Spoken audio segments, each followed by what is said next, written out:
Great. Okay, well, today I am so excited. We have Val Litwin with us. We kick off our BC Leadership Candidate Series with our first guest, Val Litwin, who announced his intention to run on June the 22nd. Originally from Victoria, Val began his career in social enterprise when he co-founded Extreme Kindness and created a social movement that spread across the country. In 2002, the group launched a volunteer tour and web series which stretched across North America and focused on committing random acts of kindness. This tour resulted in Val becoming the author of a best-selling book called Call to Arms, Embrace a Kindness Revolution, which looks at corporate responsibility and the power of communities to build social capital. From there, he built and sold the first-to-market franchise concept of Blow Dry Bar, which now has 95 locations worldwide. By working alongside two inspiring female business partners, Val became an advocate of women in business, which no doubt has been highlighted in his role as chair of the Forum, or previously known as the Forum for Women Entrepreneurs. Most recently, Val served as CEO of the BC Chamber of Commerce. Under his leadership, the BC Chamber led the way on proactive COVID response, Indigenous rights, and lobbying governments for better diversity and gender representation on boards. Typically, our guests focus on a few key topics or themes. Given that we want to maximize our time, we're going to take a different approach today and try a lightning round of questions on a series of topics, along with anything else we may stumble upon. Val, let's start by telling our viewers what drove you to seek the nomination for leader of the BC Liberal Party. Yeah, great. Well, first of all, am I allowed to say it's great to be here? You absolutely are. Yeah, thank you for coming on. Yeah, no, it's my pleasure. Well, yeah, I mean, I think BC and the BC Liberal Party are long overdue for a new definition of success, and I want to kickstart that conversation and that process. So when I look at the demographic shifts that are happening in BC right now, 61% of the population in British Columbia is 39 or younger, and they're asking a totally different set of questions. They're looking at a totally different set of problems than the generations before them. We need to embrace that generation, welcome them into the political discourse, which I don't think they feel particularly excited about. Young people are really into issues, maybe not so much political parties. And I'm just excited to bring that fresh perspective, still tap into the wisdom and experience of the party, but let's get going on redefining what success looks like for the party. Okay, great. Well, it's exciting to hear. And there's a long list of embedded candidates that are going to be coming up against you here, people who've been in politics for a long time. Now, politics is not your forte, is that right?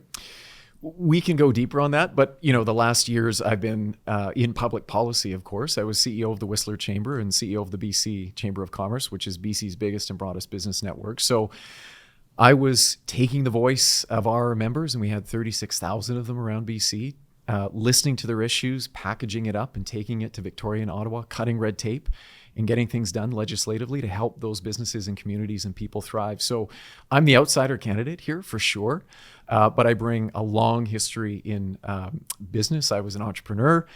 You talked a little bit about Blow Dry Bar, which was an incredible fast growth story, global brand now, 95 locations, which was really exciting. I spent some time in healthcare, which is a big thing we need to address. COVID's just exposed some of the holes we have in our healthcare system, of course. But no, I bring many years in different categories of business experience and public policy experience. Yeah, okay, well, that's good. That is a good point. And you're also a father of and a husband, and father of two young children, is that right? Yeah, I got two little boys. I've got, my youngest is 5 months. Oh, wow. Which makes this a really exciting thing to be doing at this time. And my eldest is 2.5. So it's been an amazing ride. Yeah. Yeah. Now, you've been, as you pointed out, you were the CEO of the BC Chamber of Commerce, and most currently you're the chair of what's called the Forum. Do you want to talk for a minute about what the Forum is? Yeah, so I've been a volunteer at the Forum for almost 15 years now, and that's looked for me like being a mentor, empowering women in their startup businesses to help them achieve maximum success. The Forum is a charitable organization. It was based out of Vancouver. It's now national, founded by Christina Anthony, who's one of my heroes and idols in the business world for sure. But our mission is to leave no women behind. And I think when I reflect on how COVID has impacted us here in Canada, women especially have been really hard hit. So I'm very excited to get into a conversation around how do we help build back with women in the lead. because they've really been impacted by COVID. And we just know when a woman is running a business, core values are coming to the fore. They're doing really well. They're building a business for longevity. And this is a big slice of the economy I want to support. Okay, great. Well, these kind of experiences and background, I'm sure, are going to be really critical when we get into some of these questions we're going to talk about, especially around how we get the economy back on track here in BC, talking about taxes, talking about supporting businesses. So, Val, you're running for the BC Liberal Party leadership, and you're running up against some incumbents that are been in the party for a while: Ellis Ross, Michael Lee, Gavin Dew, and maybe Aaron Gunn. This seems like a long list. So, can you help the listeners understand what makes you, distinctly different from the rest of these? So far, men. Yeah, and I hope we'll hear about Renee Merrifield announcing and entering the race as well. Good point, yeah. And I'm excited about the field. It's an interesting mix of experience, time in the party. There's some outsider candidates like myself, and please, dear God, let there be at least one woman in the race. So I'm excited to see Renee hopefully enter as well. I'm different because I am the outsider candidate, but I have worked in the public policy space. So as CEO of the BC Chamber, like I said a couple of minutes ago, but we can underscore it, our obsessive focus was to represent small, medium-sized enterprise, big business in every region, every sector of this province. And to take the policy things they were telling us to do, cut red tape in Victoria and Ottawa, and really make sure we could create thriving communities around those businesses. So my perspective is I'm a little bit younger. I'm 43, but I've got this business experience. I got the public policy experience, and I'm bringing a fresh perspective. Like I said, 61% of the population in BC now is 39 or younger. We have to embrace what they're seeing as the emerging issues. And, I think about something like affordability. If you're a young person, we were just chatting about this outside. If you're a young person, you're wondering if you have a future in BC when you look at the cost of homes right now, right? So we have to lean into some of these questions and problems and get working. So that's good. Let's talk about the party itself. You mentioned this really interesting stat that I hadn't heard before, that 61% of British Columbians are under the age of 39. 39 or under. Right. Yeah. And you've said that we need to get them engaged in the political discourse, and that they're not so party driven as they probably are policy or ideal driven. So let me start by asking about the party itself. Let's say fast forward a year from now, you win this nomination, you're now the head of the BC Liberal Party. What are the first few things that you want to do to change the party to be different in 2022 than it's been in the last decade? Yeah. I think there's a number of things we have to do. So let me give you a couple of the top ones. We need to state unequivocally on day one, we will not tolerate intolerance in this party. And that's not to suggest that this party has, but I think there have been some elements within the party where we haven't been as clear and decisive as we could be, and stood up and taken a lead to say this is not the behavior or the culture we embrace in this party. That's the number one thing. The second piece is we need to go out there and present a vision, which is what I'm selling, and we'll get into that a little bit more, to a younger set of voters, still bringing the legacy, wisdom, and experience of the party and all the hardworking caucus members that are sitting in Victoria. They've done incredible work. But we now have to speak a language around issues and matters that connect with young people. And we need to do that. We need to bring them into the party. We need diverse people, individuals, backgrounds, ideas. We need to reinvigorate the party, and that's, I think, one of the most important ways we're going to do that. This party as well, we have to shake off the old brand that we're pro-business only. So this party, as you know, has led in really exciting ways. And I think back to 2008 when this party, put forward the world's first revenue-neutral carbon tax. We led the world on the environment. And that was something the BC Liberals did, but not a lot of people remember that. We used to own the environmental file. So we need to get back to those big ideas and that big leadership to demonstrate that we are the party of the future. I know we can do that. So these are just a few of the things that are keeping me up at night in a good way. Okay. Yeah. You mentioned about the legacy of the BC Liberal Party. There are a lot of incumbents. There's a lot of people in this party that have been there from the days of Christy Clark and probably maybe even further back, but definitely people who've been in this for a very long time. Do you have any comments about your view, or do you have any views on those people and being in the party and the sort of stigma that it's not really changed much? Yeah, I mean, I think that comment's an accurate comment. And it's not a reflection of the incredibly intelligent and committed people that are sitting in Victoria representing this party and the people in their ridings. This is just about, what do all great brands do? They succession plan, and they have the ability to reflect on where they're at and where they need to go. So I just think this is a natural inflection point. All parties go through this. But there is an urgency to this moment. And like I said about this party being painted as just a pro-business only party, we now need to deliver for people, for communities, in the environment in a way we never have before.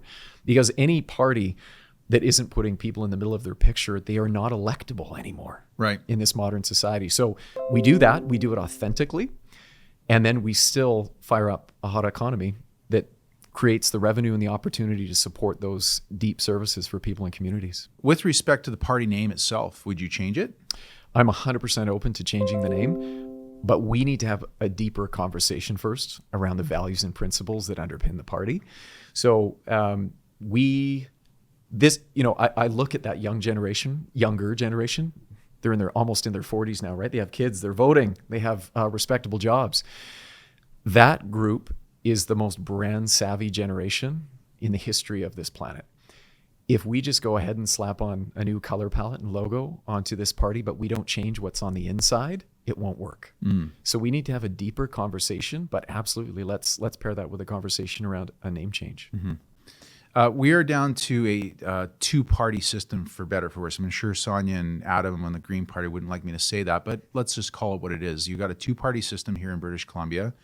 On one hand, you've got the NDP, which would be just painted as a left-leaning socialist sort of group. And then on the right side, more, as you said, painted as a pro-business conservative group, being the BC Liberals.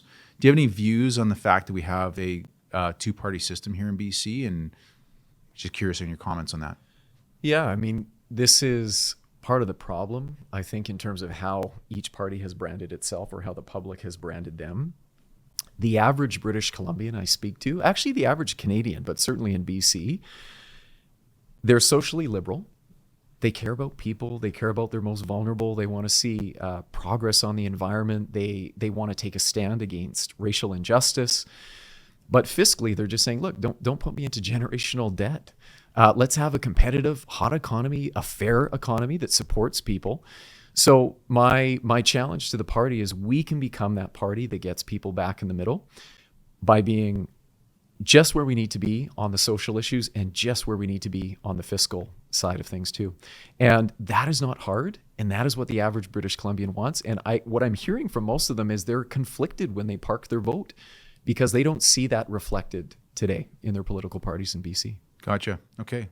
So we're going to do this this lightning round, as we want to describe now. So I've got a series of comments and questions, and I'm going to fire through these pretty quick. I'd like to get your fairly short and very specific answers. That's my preference. You answer whatever way you want, but I can just tell you that listeners are going to want to hear something more concrete than just a bunch of philosophical BS, which is what we tend to get with a lot of politicians, to be honest. Mental note, no philosophical BS. Good. Okay. All right. Ready to go? First one, environment. Okay, so BC has a motto, Splendor sin ocaso, which loosely translated from Latin means splendor without diminishment. The splendor refers to BC's rich natural heritage, which we have greatly diminished after years of human activity. So the question for you, the first one, is BC Liberals significantly increased the rate of old growth logging in BC's interior during their time in government. Where do you stand on protecting old growth preservation efforts today? Yeah, so on this particular topic, we actually need a bigger vision and long-term plan around forestry in BC. That is the ticket. And I actually do agree with the sentiment very passionately that the future of forestry in BC is about value, not volume. But let's call a spade a spade. A physical tree is captured carbon. It is a carbon sink. It is the building material of the future. And BC is already leading in some of its forestry practices. So My take on this one, for sure, we should continue to push our environmental performance in all our primary sectors, the resource sectors. But we have an incredible opportunity with forestry in BC if we get the balance right in terms of our harvest, that it's sustainable. And this is a product the world wants. And we are harvesting it in a sustainable, low carbon footprint way. So I see this as an advantage for BC, and this bridges for me into the larger platform piece that I'm sure won't surprise you, because you heard me talk about it at the BC Chamber. We have a low carbon advantage in BC. We have to maximize that opportunity. Now, the economic overlay here, and I know this is a speed round, I'll bring it to a close. The economic overlay here is, let's just look at Fairy Creek for a second.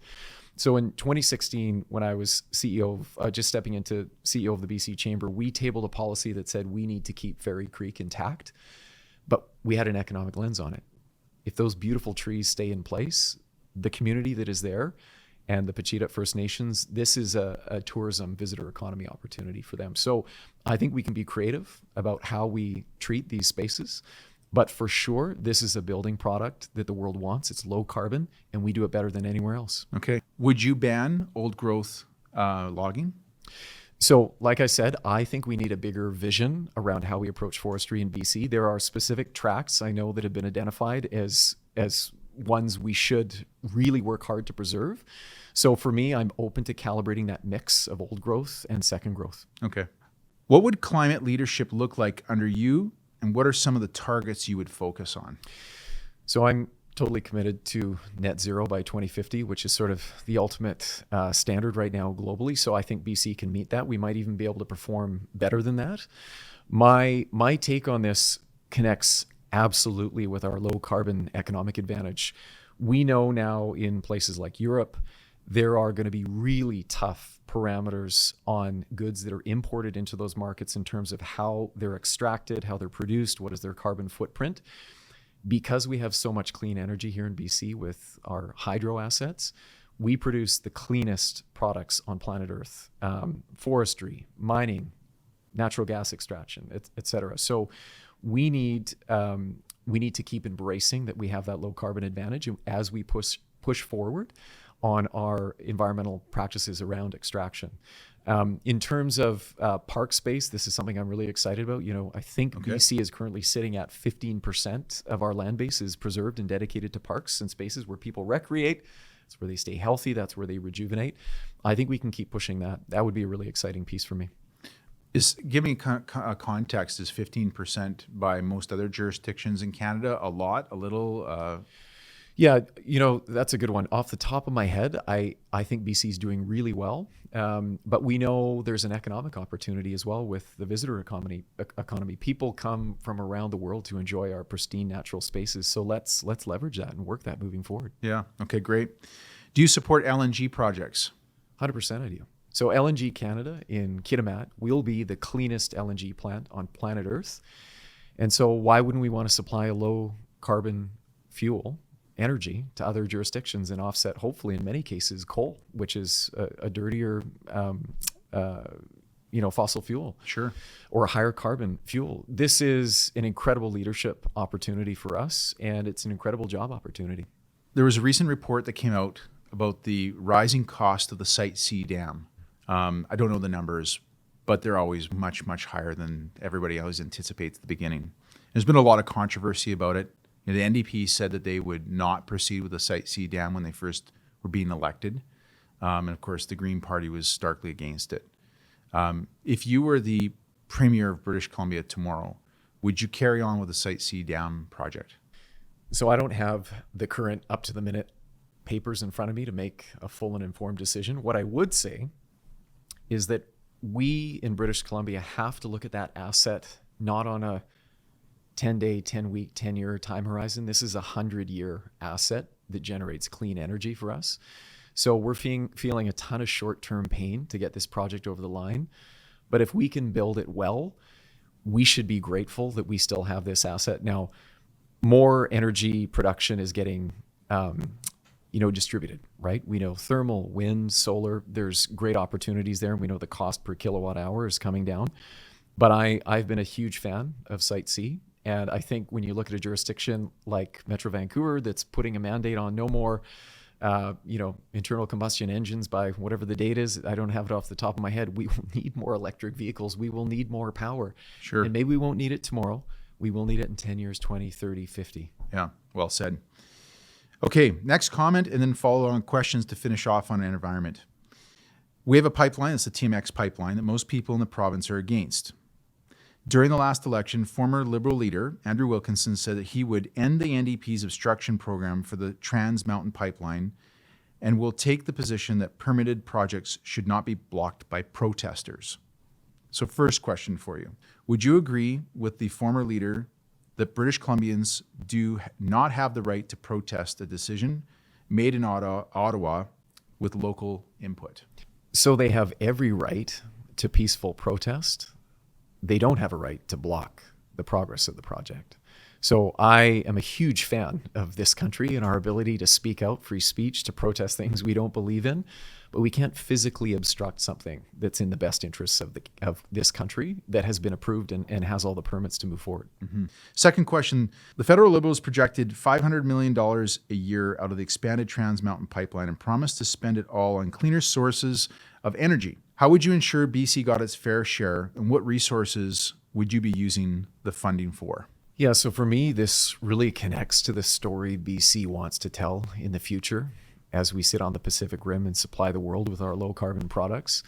If BC can position itself to be the number one market jurisdiction of choice that provides these resources and IP to the world, then I think we can do better on our share of that $500 million for sure.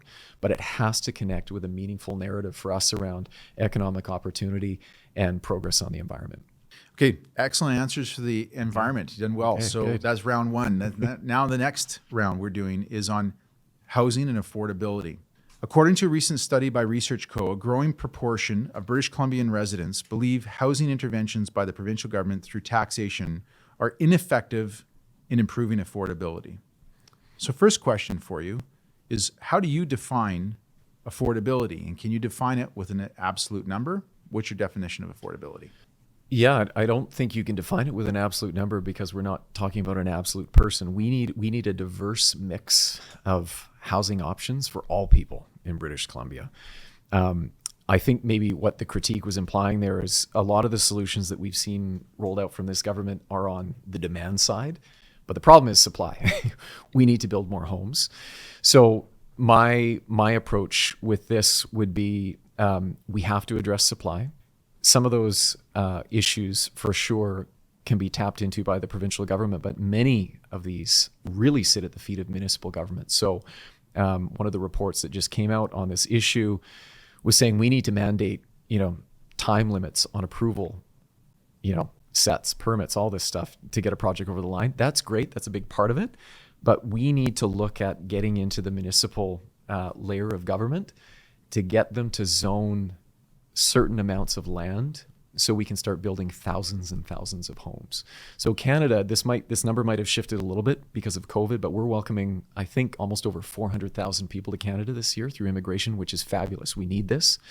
About 16% of them are coming to BC. That's around 75,000 people. Of which probably about half are coming to the Metro Vancouver area. 90%. Oh, 90%. Wow. So where are we putting them? And we've got, a business community that is growing. That's exciting. They're scaling up. So we need to get going on this. It's a supply problem. And a lot of the choke points are at the municipal level. Where is the current government and the one prior failed to make housing more affordable in the city of Vancouver and surrounding areas? Again, for me, this really does sit at the municipal level. I think one piece that has been a real problem that I've heard from people that are out there trying to build our housing stock is the CACs and other costs that municipalities are putting onto developers. It's choking out the opportunity to produce an affordable home. So you get these layering on of costs, and by the time it reaches the consumer, there are so many additional costs that are put on. This is part of the reason why we're seeing skyrocketing prices, right? The thing that isn't it amazing how many municipal politicians don't understand that? Yeah, I mean, I find it shocking. It's incredible. The thing that really breaks my heart, though, and I heard this on CBC a couple of years ago, but this, for me, it really epitomized the issue. There was a charitable group or a not-for-profit group that was really trying to get zoning and approval on a project that would have been a shelter for women coming out of abusive relationships. They were still subject to a community amenity contribution, which is, things like developers are asked to, can you give me $500,000 to build out a park across the street or what have you. And this proponent was saying, no, you don't understand. We are the community amenity. Exactly. We will be a home for people, escaping these abusive relationships, but they couldn't get it over the line because the numbers didn't work. And Vancouver lost the opportunity to protect people in a vulnerable situation. It was a beautiful project. It was a great idea. This, to me, is the heart of the issue. And it's heartbreaking when we can't get those kinds of projects over the line that make our society more civil and inclusive and supportive, in this case of women. And we know that's a group that needs some help. Would you support implementing the New Zealand model where most foreigners are banned from acquiring real estate except for those who either are citizens or have permanent residency cards? So I'm open to different policy answers around this one. But here's where we have to be careful. Foreign direct investment coming into a jurisdiction, Canada, BC, is a really healthy thing. And there is a correlation between foreign investment coming in and wages going up. The question is, should all that money be going into real estate? The answer is no. I would like to have a conversation around where else can we take this money and where else can we invest it in British Columbia. I also want to create an international reputation for ourselves where we give people exciting investment opportunities. But if it leads to a runaway market where locals, Canadians, British Columbians can't afford to live and stay here and grow families, something's not working. Do you believe that the rising cost of housing has been a result of offshore money coming into BC? That's been a driver for sure. And we know there's reports pointing that out. The question is, where is that investment coming in? What level of the marketplace, and who is it really pushing out of the market? So this is a thing. This has happened. Foreign money has come in, it's scooped up product, and it's priced British Columbians out of the market. So we need tight policy around that. I'm a fan of some of the measures that have been put in place by the Liberal government and the NDP government as well. This is something that calls for a nonpartisan solution. We just have to figure this out. We have to slow down the rising prices, and we have to build more homes. The BC Liberal government under Christy Clark, before the election that she lost, I guess it was 2017, I think it was, maybe about 6 or 9 months before that election, brought in the foreign home buyers tax. And I think initially it was 15 or 20%, and then the NDP raised it to, I think, 25%. If you win this goal of becoming the head of the BC Liberal Party and you become premier, would you change the foreign homebuyer tax from where it's at today, which I think is 25%? Listen, it's a smart policy move. And I didn't quite answer the question around New Zealand. I think I don't know that I would go that far as to what they're doing in BC, but we have to slow down, or we have to redirect some of that investment that's coming into Canada, especially when people are parking money here for a period of time and then exiting. If you're bringing your money to Canada, we're a great place to place your bet. So stay here, stick around, participate in the economy, build with us. Mm-hmm. But we do have to, I think we have to curtail, especially when it comes to housing, that piece of investment for sure. Okay. Opening Doors, Unlocking Housing Supply for Affordability is an 88-page report created by the Canada BC Expert Panel on Housing Affordability. It was released on June 17th. In it, there were 23 recommendations, but 2 stand out. Number 1, review the impact of capital gains exemption on principal residents. What's your view? Yeah, we can't, I don't want to change the capital gains rules. Okay. So meaning you want to allow British Columbians to continue to make untaxed gains on their principal residence. This is an asset you worked hard to get. And if it appreciates in value, I think you should benefit from that. But that is only one side of the equation, right? We also have to work on the side of the equation where people that don't have homes and are trying to get into the marketplace. So I want to see people that have purchased a home benefit from that, whether they're heading into retirement or their family is growing and they need to get a bigger home or a bigger townhome or a bigger condo, whatever that product looks like. But we do that in conjunction with a really smart strategy that welcomes people into the marketplace. And for me, it comes back to housing supply. Okay, good stuff. Next topic, cannabis. Let's Ready go for there. this one? I'm ready. Okay.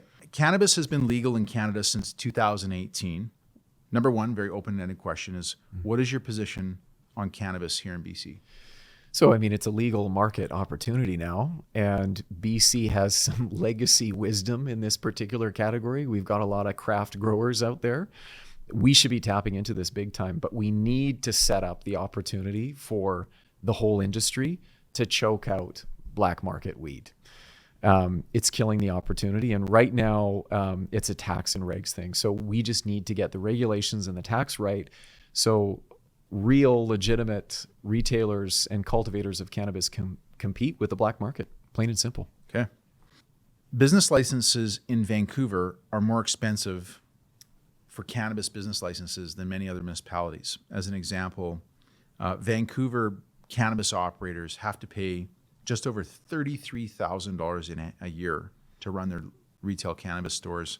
By contrast, in Kamloops, it's $5,000 a year.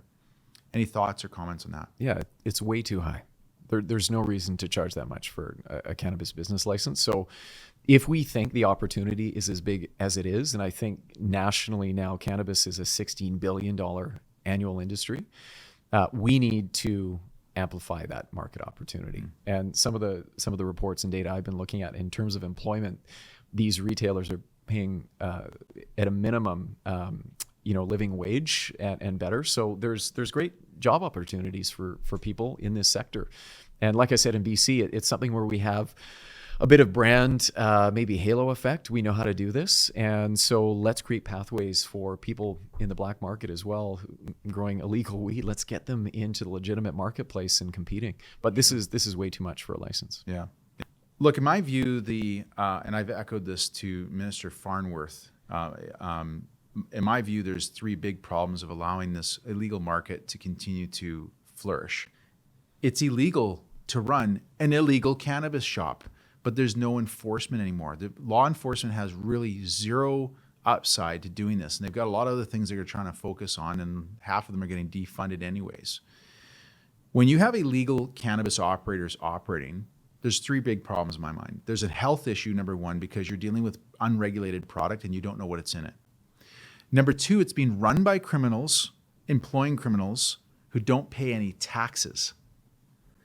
And number three is there's an opportunity for that to spill into other problems in our society that can become bigger. I mean, I look at the gang activity and the shootings that are going on right now, and a lot of people think I'm crazy, but I think a large part of it is being driven by this sort of jockeying of cannabis activity, because it's a very, very big business today.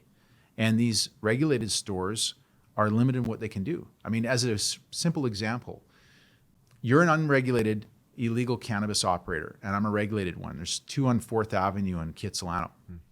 One of them is Dutch Love, a little promo for Dutch Love. My friend Jeff Donnelly owns Dutch Love, and so he tells me about this. And the legal operator up the street, he knows when they get busted, because in about 2 to 3 hours, their sales double. And within 12 to 18 hours later, their sales are back to normal because they brought new product back into the legal shop.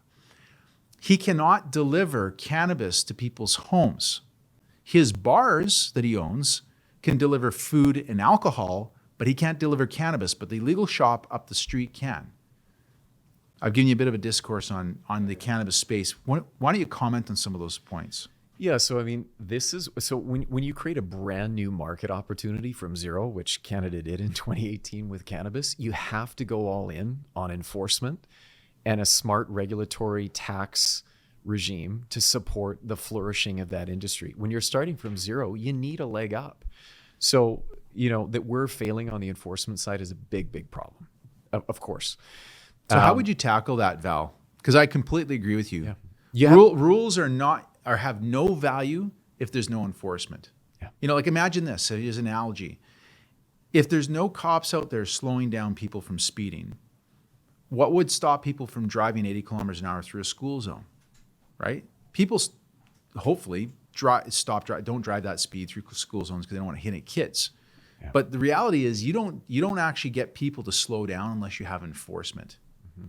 So let's hear about how would you tackle that as the premier of this province? You know what? We would just have to be prepared to make an investment to get it right so we can set that industry on the right track for the future. So already the numbers coming nationally out of the potential of this industry are huge. I mean, they're as big in some cases as provincial resource sectors. This is a big opportunity.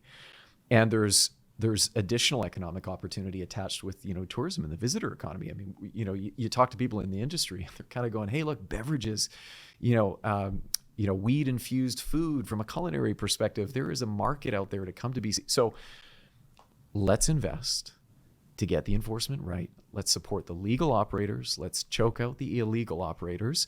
And I suspect over time, once we level set that market, we will not have the same costs associated with the enforcement that we maybe do in the beginning.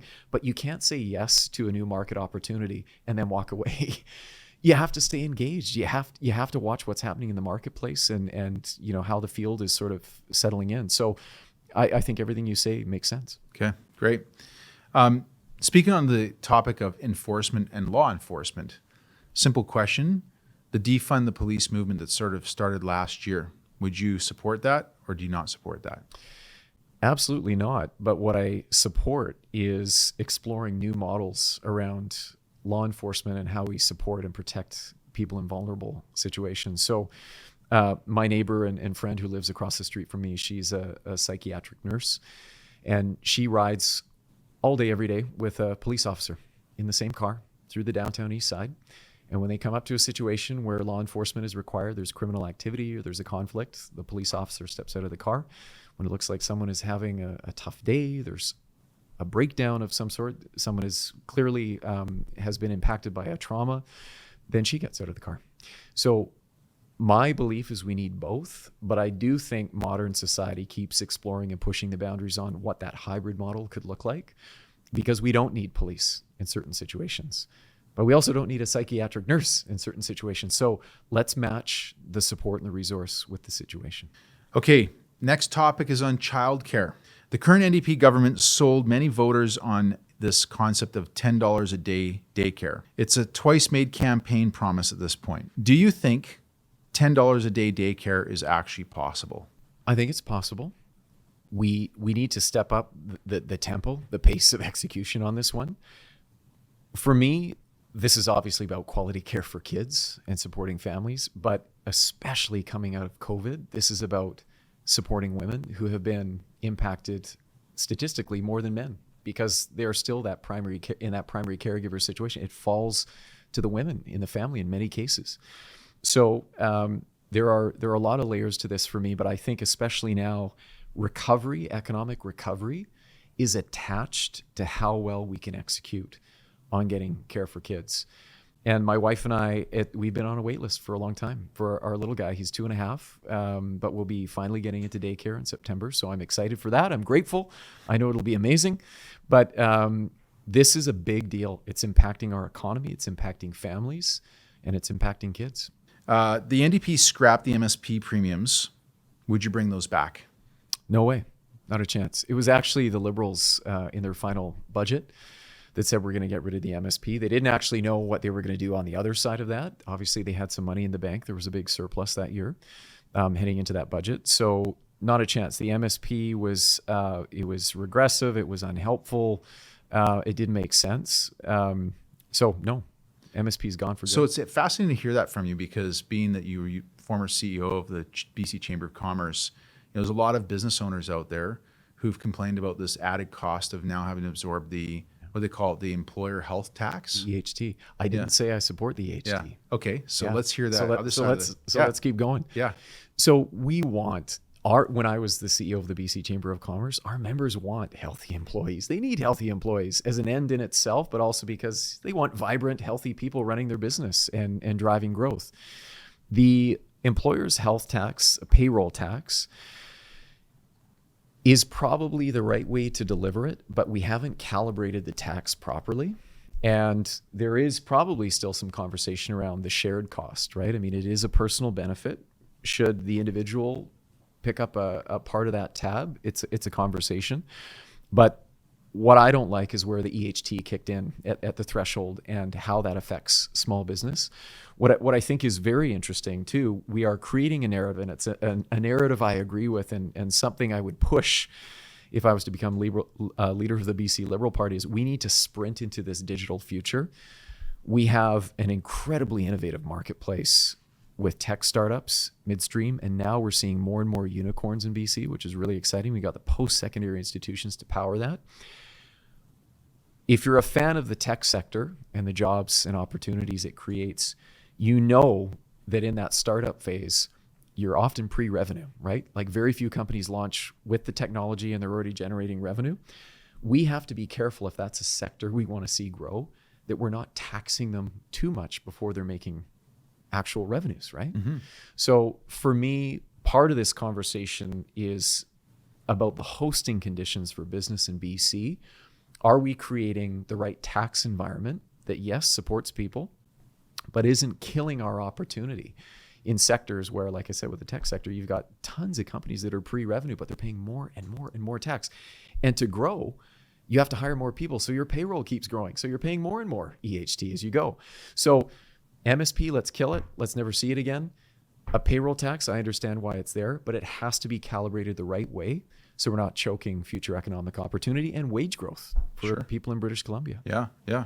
What about tax reform around personal income tax? As you noticed, I brought my calculator in here because I thought we have to start crunching some numbers. I used to pay, I'm fortunate enough to be in the highest marginal tax bracket. I used to pay 49.8%, whatever it was, 49.8% tax. I now pay 53.5%. And I have to admit, the day I found that out, the day it was announced, there was a psychological shift. I picked up the phone that day and I called my tax accountant and said, you know, all those sort of schemes, not scams, schemes that you were wanting me to implement over the last decade, let's open those all back up. Yeah. Because I don't like the fact that, you know, if I go as an entrepreneur and take a risk and that fails, sure, I got a tax loss that I can apply against a gain at some point in the future. But if I have a gain in my risk that I take, I got to give up more than 50% to the government. So would you change personal income tax rates in BC if you were premier? This is a big question, right? I mean, this has to fit. Would you with change the larger... the highest marginal tax rate? I would be open to it, but here's exactly why I'd be open to it. We have to create an environment here in BC where we're not sending some of our brightest, most innovative people into other marketplaces. So the example I would use right now, you know, Alberta has an 8% corporate tax rate. BC has a 12% corporate tax rate. Alberta is coming over the Rockies to eat our lunch, right? And it's as simple as that. There's a ton of really affordable, fabulous commercial real estate in downtown Calgary right now. They got a really low corporate tax rate. If you are thinking about starting up a business in Western Canada, what market do you choose? So I know your question was around personal income tax, but I'm making the point that if we don't remain competitive, we will lose people, we will lose economic opportunity. So we do have to take the lens now of not just how do we fire up the economy. It has to now be fair. It has to be inclusive. It has to be distributed. But it is a part of a larger question. How are we competing and staying competitive with other jurisdiction inside Canada and out? Okay. What about on the corporate? Well, you just mentioned corporate taxes. So maybe just to go back one more time, personal income tax, highest marginal tax rate. Sounds like you're open to changing it. Would you ever increase it? I can't see a need to increase it right now. I think, you know, the marginal tax rate in Canada, if you're living in BC in particular, it's up there. So again, for me, this is about ensuring we are creating opportunity for people so they want to stay and they're not looking to other marketplaces to pay lower taxes. We need to stay exciting and motivating for people.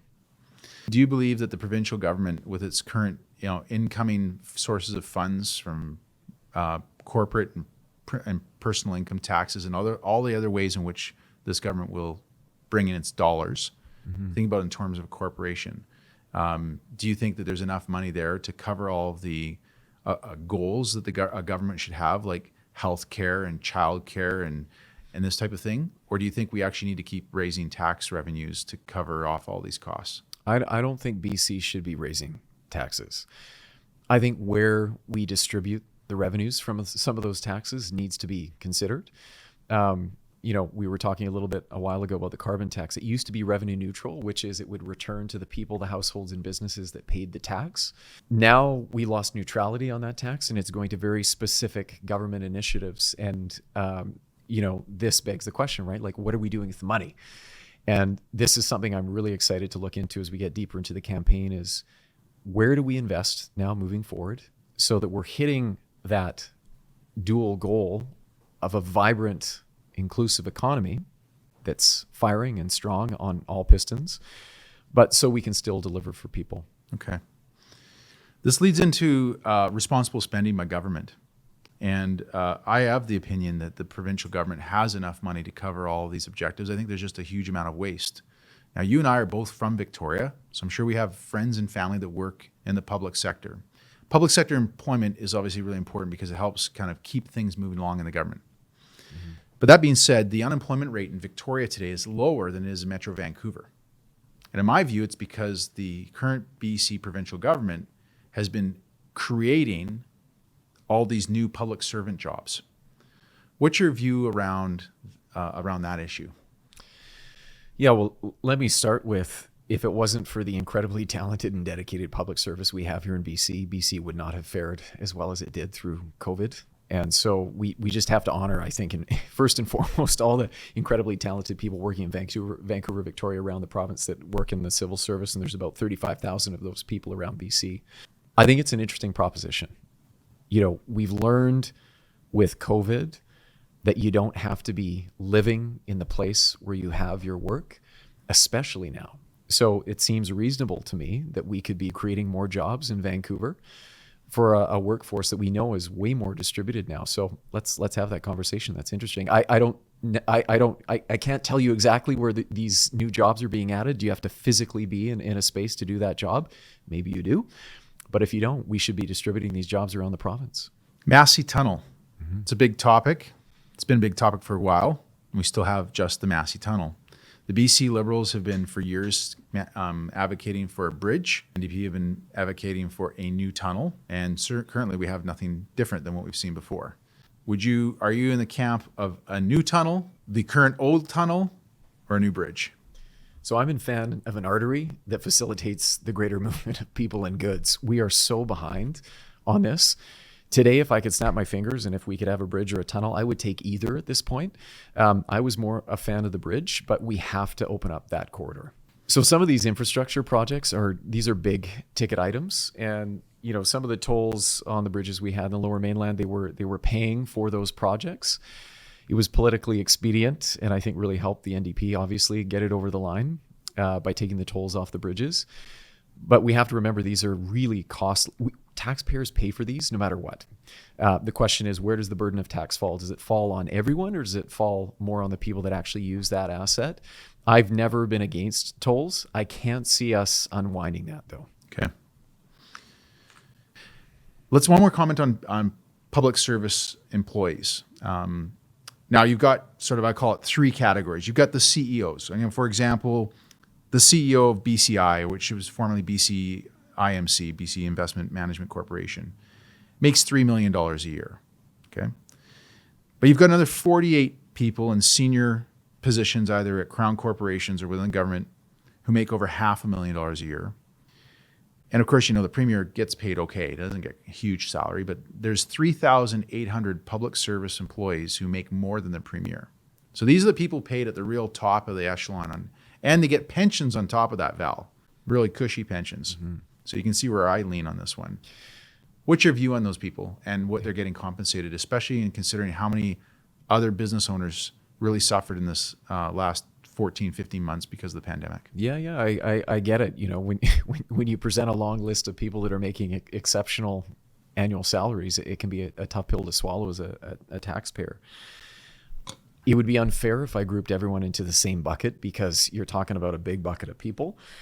But what I can tell you is the civil servants that are at the highest levels of government that I've interacted with over the years, I am so grateful we have them in those positions, providing continuity between governments and leaders who really are focusing on 4-year mandates and just how do they get elected in the next cycle. So we need world-class talented people if we're going to be a world-class place. So for me, it's not a slam dunk that just because you're making a lot of money, you don't deserve it. There are phenomenally talented people making this place work. Would I be open to a review of some of these salaries and some of these positions? Absolutely. That to me sounds like good governance. Okay, great. Last question on responsible government when it comes to finances is we've seen the federal and provincial government racking up massive deficits. In fact, there's not a lot of talk about the provincial one because the federal one's so damn big. But the provincial government has also been racking up massive deficits. You know, and in fairness, most governments around the world have because of COVID. But at what point do you draw the line and say, we got to get back to a balanced budget? So government should always be living within its means. But when the times are right for investment, in the case of COVID, a 100-year pandemic, and this is where we do have to sort of park it off to the side for a second. This is a very unusual situation we're in. We needed to invest in people. We needed to rescue business to support not just owner-operators, but communities, employees that depend on these Main Street businesses. So my approach, I'm fiscally conservative. One of the first things I would be doing is mapping out a trajectory to get us back to balanced budgets. Do you not believe that what I describe as corporate Darwinism, that maybe there's a lot of companies that were probably on the ropes and should have gone out of business anyways, not very well run, and greater businesses that would be able to come along and scoop up those assets, hire those employees could have happened, but they've been kept as sort of like described zombie companies because there's been enough government funding to kind of keep them going? Yeah, this was not a perfect system. And I think most of our elected officials admit it hasn't been perfect. But now that we've learned this lesson, and COVID is not over, right? You know, we're hearing about new variants of concern coming out. You know, we're all hoping we're going to get over the line here with the vaccinations and herd immunity. But just what got us to here won't take us into the next stage. So I think we do need to review much more sharply any supports that are getting rolled out in the future, because you read the news articles and you just think, well, listen, as you say, we're keeping businesses alive that maybe were on the verge of insolvency to begin with, and that's not a smart investment. Mm-hmm. Okay, great. Last topic is on healthcare, and it's always a hot one. The BC Coroner Service reported 176 overdose deaths in the month of April 2021, giving us a total of 680 deaths because of the province's drug supply being increasingly toxic. Premier John Horgan supports calls for decriminalization of illicit drugs for personal use. What's your position? So the science says this is a good way to go. My comment on that is it has to be paired with the right support services to get you out of that situation. And there's no judgment around why there's an addiction with an individual, trauma, abuse, tough life situation. So I'm not judging that. But there is evidence now coming out that these are approaches that are smart, that help, but we have to pair it with detox, recovery, rehabilitation to get back into society, job opportunities, coaching and support. And this is a problem that has reached fever pitch, and we have to run toward unconventional solutions now. Back in February, the federal government provided $15 million to fund 4 BC pilot projects related to safe drug supply. Do you see funding of this a step in the right direction? 100% I do. So we have a vulnerable population here in BC, and let's not other them. They are our kids, they're our families, they're our members of our family, they're our friends. This is touching everyone. And we have to get really creative and bold about some of the solutions we take with this. Frankly, it's a humanitarian crisis, right? I mean, we have numbers, overdose deaths now that are hitting record highs constantly. That's not what my BC looks like. We save those people. We support those people. So I'm open to a full solution set. I am not an expert in this category, but I think a lot of people in BC are, and I think we have to listen to them. Member of Parliament Don Davies on the show about a couple months ago to discuss efforts by the federal government to have universal dental care for all families that made less than $90,000 a year. He's big on this idea, but one of the things I challenged him on is that from a jurisdiction perspective, this is a healthcare issue. Mm-hmm. So, shouldn't this be held by, when you and I deal with anything outside of our mouth, we're dealing with a provincial government. So why is it that the provincial government doesn't cover my mouth? And that's the sort of theme. So whether you want to call it federal or you want to call it provincial, my simple question is, do you support the idea of a healthcare system in BC that includes universal dental care? That's an interesting one. You know what? I would be open to it. What are your views on a private healthcare system within a public healthcare program? Yeah. So the minimum here is we need to deliver for everyone. But where there's an opportunity for, I'm just going to use maybe an extreme example here. You've got an NHL hockey player that banged up their knee and they're willing to pay quadruple to get it fixed so we can keep a public space open for someone else to slot in. I support that.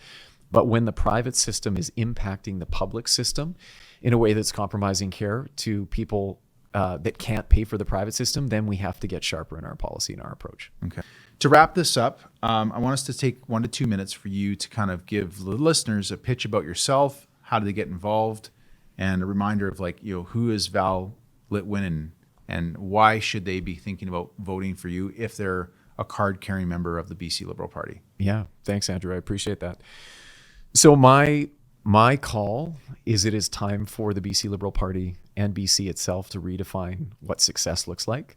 And I'm here to catalyze that change. I want to be a part of that process. So I'm a political outsider, but I come with deep business experience. And I've spent the last 8 years in public policy, working at the grassroots level, traveling BC, walking the resource projects. I know the Main Street businesses. I know the people, the leaders, trying to create a better business environment, but really pushing the envelope forward too on social issues when I was CEO of the BC Chamber as well. So my vision for a modern BC Liberal Party is a party that still knows how to hotwire a hot economy, but they put people in the middle of the picture.